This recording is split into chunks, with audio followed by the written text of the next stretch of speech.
നല്ലൊരു മീനച്ചാറിൻ്റെ റെസിപ്പി നോക്കിയാലോ? അപ്പോൾ ഞാനുണ്ടല്ലോ ഇന്ന് ചൂരമീൻ വെച്ചിട്ടാണ് കേട്ടോ അച്ചാർ തയ്യാറാക്കി എടുക്കുന്നത്. കുറേ നാൾ കേടുകൂടാതെ സൂക്ഷിക്കാനും പറ്റും. അതുപോലെ തന്നെ നമ്മൾ പുറത്തൊക്കെ പോകുന്നവരാണെന്നുണ്ടെങ്കിൽ അവർക്ക് കൊടുത്തു വിടാനായിട്ടും നല്ലതാണ് കേട്ടോ ഈ ഒരു അച്ചാർ. അപ്പോൾ അതിന് വേണ്ടിയിട്ട് ഞാൻ അതവിടെ ഒരു ചൂര ഫുള്ളായിട്ട് വാങ്ങിച്ചിട്ടുണ്ട്. തലയും മുള്ളൊക്കെ ഒന്ന് മാറ്റിയിട്ട് ചെറിയ ചെറിയ പീസാക്കി ഒന്ന് മുറിച്ച് നന്നായിട്ട് കഴുകി വെള്ളമൊക്കെ കളഞ്ഞ് എടുത്തിട്ടുണ്ട്. അപ്പോൾ ഒരു ഏകദേശം ഒരു 750 ഗ്രാമോളം ഉണ്ട് കേട്ടോ ഈ ഒരു തൂക്കം പറഞ്ഞു കഴിഞ്ഞാൽ. ഇതിലേക്ക് ഞാൻ ആവശ്യത്തിന് ഉപ്പും 1/2 ടീസ്പൂൺ മഞ്ഞൾപ്പൊടിയും ഒരു മുളക് പൊടിയാണ് കേട്ടോ ചേർത്ത് കൊടുക്കുന്നത്. 2 ടീസ്പൂൺ ചേർത്ത് കൊടുക്കുന്നുണ്ട്. പിന്നെ ഒരു 3 ടേബിൾ സ്പൂൺ വിനാഗിരിയും കൂടെ ചേർത്തിട്ട് നന്നായിട്ടൊന്ന് മിക്സ് ചെയ്തിട്ടൊന്ന് മാറ്റി വയ്ക്കാം. ഒരു 10-15 മിനിറ്റ് ഒന്ന് അവിടെ ഇരിക്കട്ടെ കേട്ടോ. നന്നായിട്ടൊന്ന് മസാലയൊക്കെ ഒന്ന് പിടിച്ച് വരട്ടെ. ഇനി ഞാൻ വേറൊരു കടായി വെച്ചിട്ട് ഇതിലേക്കൊരു 3/4 ടേബിൾ സ്പൂൺ ഉലുവ ചേർത്ത് കൊടുക്കുന്നുണ്ട്. പിന്നെ 1 ടേബിൾ സ്പൂൺ കുരുമുളകും 1 ടേബിൾ സ്പൂൺ പെരിഞ്ചീരകം കൂടെ ഞാൻ ചേർത്ത് കൊടുക്കുന്നുണ്ട്. എന്നിട്ട് ജസ്റ്റ് ഇതൊന്ന് ഫ്ലെയിം കുറച്ച് വെച്ചിട്ട് നല്ല രീതിയിൽ എൻ്റെ ഒരു മണം വരുമല്ലോ ആ ഒരു ടൈം വരെ ഒന്ന് വാർത്തെടുക്കുന്നുണ്ട്. അപ്പോൾ ഇതാ ഫ്രൈ ആയി വന്നിട്ടുണ്ട് കേട്ടോ. ഡ്രൈ റോസ്റ്റ് ആണ് കേട്ടോ. എന്നിട്ട് നമ്മളതൊന്ന് വേറൊരു പാത്രത്തിലോട്ടൊന്ന് മാറ്റി വയ്ക്കാം. ഇനി ആ ഒരു സെയിം ആ ഒരു കടായിലോട്ട് തന്നെ ഞാൻ അത് 1 കപ്പോളം നല്ലെണ്ണ ചേർത്ത് കൊടുക്കും. നല്ലെണ്ണയ്ക്ക് പകരമായിട്ട് നമുക്ക് വെളിച്ചെണ്ണയിൽ വേണമെങ്കിലും മീൻ ഫ്രൈ ചെയ്തിട്ടെടുക്കാം. ഇത് ഞാൻ പറഞ്ഞില്ലേ, നമുക്ക് കുറേ നാൾ വേണമെങ്കിൽ ഗൾഫിലേക്ക് കൊടുത്തുവിടാനൊക്കെ വേണ്ടിയിട്ടേ.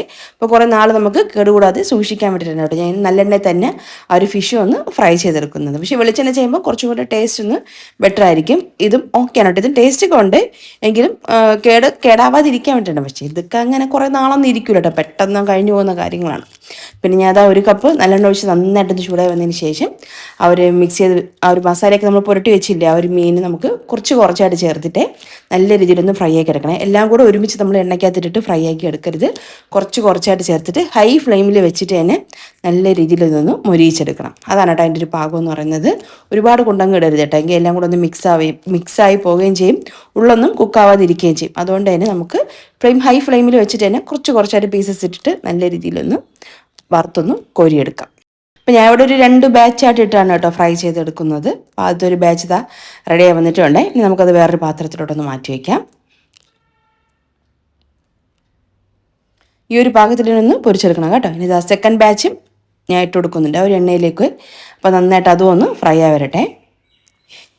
ഇനി അതൊരു ഇടിയിൽ എടുത്തിട്ടുണ്ട് കേട്ടോ. ഇതിലേക്ക് നമ്മൾ നേരത്തെ വറുത്ത് വെച്ചില്ല ഐറ്റംസ്, കുരുമുളക്, പെരിഞ്ചീരകം, ഉലുവ, ഈ 3 ഐറ്റംസും കൂടെ ചേർത്തിട്ട് നന്നായിട്ടൊന്ന് പൊടിച്ചെടുക്കാം. ഒരുപാട് അങ്ങ് ഫൈനായിട്ട് പൊടിച്ചെടുക്കേണ്ട ആവശ്യമില്ല, എന്നാൽ തീരെ തരിതരിയായിട്ട് ഇരിക്കേണ്ട ആ ഒരു പാകത്തിലൊന്ന് പൊടിച്ചെടുക്കാം. നമ്മൾ വറുത്തും കൂടെ എടുത്തോണ്ടേ പെട്ടെന്ന് ഇത് പൊടിഞ്ഞു കിട്ടിക്കോളും. അല്ലെങ്കിൽ മിക്സിയിലെ ചെറിയ ജാറിലിട്ടൊന്ന് ജസ്റ്റ് ഒന്ന് ക്രഷ് ചെയ്തെടുത്താലും മതി കേട്ടോ. അപ്പോൾ രണ്ടായാലും ഓക്കെയാണേ.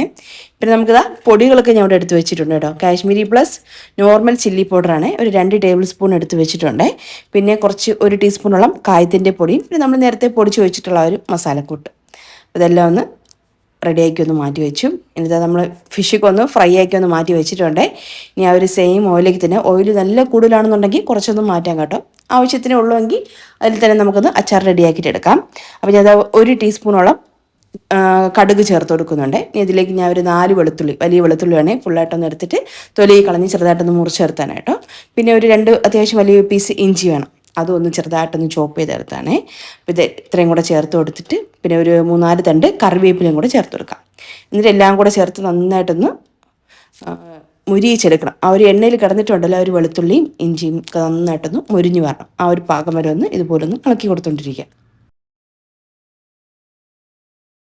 ഈ ഒരു മീനച്ചാറൊക്കെ നമ്മൾ തയ്യാറാക്കി വെച്ചിരുന്നാലേ ഇപ്പോൾ കുട്ടികൾക്ക് ഇപ്പോൾ സ്കൂളൊക്കെ തുറന്നല്ലോ, അപ്പം ലഞ്ചൊക്കെ കൊടുത്തുവിടുകയാണെന്നുണ്ടെങ്കിൽ ജസ്റ്റ് ഒരു ചെറിയൊരു അച്ചാർ, നമ്മൾ നാരങ്ങ അച്ചാർ മാങ്ങ അച്ചാറിനൊക്കെ പകരമായിട്ട് മീനച്ചാറും പിന്നെ എന്തെങ്കിലും ഒരു കറിയോ ഒരു തോരനായിരുന്നാൽ പോലും കുട്ടികൾ സന്തോഷമായിട്ട് കഴിച്ചോളൂ അല്ലേ.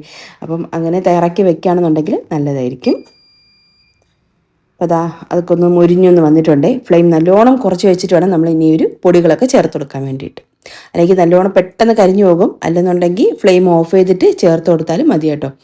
എന്തായാലും പൊടി കരിയാതെ സൂക്ഷിക്കണം, ഇല്ലെങ്കിൽ ഒരു കയ്പ്പ് ടേസ്റ്റ് വരും. അതുകൊണ്ട് നമ്മൾ കൈയെടുക്കാതെ ഒന്ന് ഇളക്കി ഫ്ലെയിം ഓഫ് ചെയ്യാൻ പറ്റുകയാണെന്നുണ്ടെങ്കിൽ അങ്ങനെ ചെയ്യാം. അല്ലെന്നുണ്ടെങ്കിൽ നല്ലോണം കുറച്ച് വെച്ചിട്ട് ഒന്ന് റെഡിയാക്കി എടുത്താലും മതി.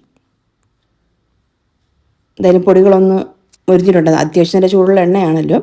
കൈ ഉടനെ തന്നെ നമുക്കിതിലേക്ക് വിനാഗിരിയും കൂടെ ചേർത്ത് കൊടുക്കാം. ഞാൻ അവിടെ ഒരു 1/2 കപ്പോളം വിനാഗിരി ചേർത്ത് കൊടുക്കുന്നുണ്ട്. 1/2 തൊട്ട് 1 കപ്പ് അല്ലെങ്കിൽ 3/4 കപ്പ്, ഇതിൻ്റെ അളവ് ഒന്നിലും കൂടണ്ട കേട്ടോ, അത്രയും മതിയാവുമേ. ഒന്നിൻ്റെ അകത്ത് നമുക്ക് ഈ ഒരു വിനാഗിരിയും കൂടെ ചേർത്ത് കൊടുക്കാം. നല്ല ക്വാളിറ്റിയുള്ള വിനാഗിരി എടുക്കാനായിട്ട് ശ്രദ്ധിക്കണേ. അപ്പോൾ അതാ വിനാഗിരിയും കൂടെ ചേർത്ത് നന്നായിട്ടൊന്ന് ഇളക്കി, നമ്മൾ ആ ഒരു പൊടി ഇട്ട് കൊടുക്കുന്നതിൻ്റെ കൂടെ തന്നെ നമ്മൾ വിനാഗിരി കൂടെ അങ്ങ് ഒഴിച്ചു കൊടുത്താൽ മതി കേട്ടോ. അപ്പോൾ പൊടി അധികം കരിഞ്ഞു പോകാതിരിക്കും.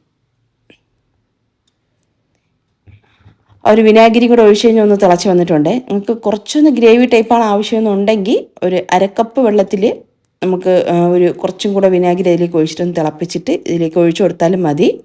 അല്ലെന്നുണ്ടെങ്കിൽ ഈ ഒരു പാകം മതി എന്നുണ്ടെങ്കിൽ ഒരു 1/4 കപ്പോളം വിനാഗിരി മാത്രം ഒഴിച്ചു കൊടുത്താലും മതി കേട്ടോ.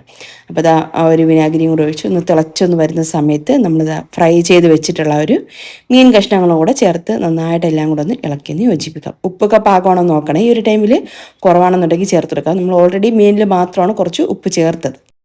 നമ്മൾ ആ ഒരു മീനിൽ ഉപ്പിടുന്ന സമയത്ത് ഒരല്പം കൂട്ടിയും കിട്ടാൻ മതി കേട്ടോ. അപ്പോൾ നമ്മൾ അവസാനം അച്ചാറൊക്കെ ഇട്ട് വരുന്ന സമയത്ത് കറക്റ്റ് പാകമായിട്ട് കിട്ടും. പിന്നെ അത് ഫ്ലെയിം ഓഫ് ചെയ്തിട്ടില്ല, കുറച്ച് വെച്ചിരിക്കുകയാണ്. എല്ലാം കൂടെ ഒന്ന് ഇളക്കി ഒന്ന് യോജിപ്പിച്ച് കൊടുക്കുന്നുണ്ട്.